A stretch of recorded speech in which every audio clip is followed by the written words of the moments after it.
Go on. Yep. There it is. 3, 2.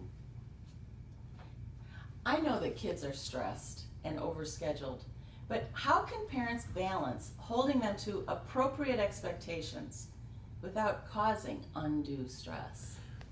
Well, it's a balancing act. We want to make sure that we hold our kids to expectations that they can meet, that they're cognitively prepared for, socially mature, developmentally appropriate, all of those things.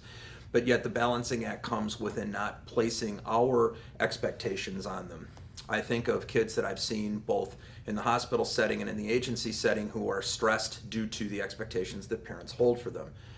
Kids that struggle with their learning, kids that are socially immature, and then all of a sudden mom and dad have this expectation that they are going to be going to Harvard or Yale, those are the only two choices, and that they're going to be on 14 teams and on 15 concert performance bands. So what we want to do is help the kids find their talents, find their expertise, find their passion, and then be able to guide them towards using that to help them get ahead. Academically, we want to challenge them to be the people that they can be. Kind of sounds like the Army. But we want to make sure that they are able to rise to the challenges that higher education is going to provide for them. We want to challenge them with their math, with their English, with their social studies, and with their sciences to make them well-rounded. So even the student who goes to school and says he or she wants to be a philosophy major will have the background to be able to come out with that philosophy major and get productive employment right away.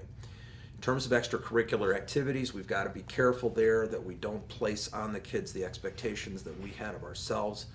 Some of our students are not the athletes nor the musicians that maybe mom and dad were when they were in college or high school. And we want to make sure that those kids feel good about themselves. As I think back to children that I've seen in the hospital setting or in the agency, usually these kids are questioning their self-esteem.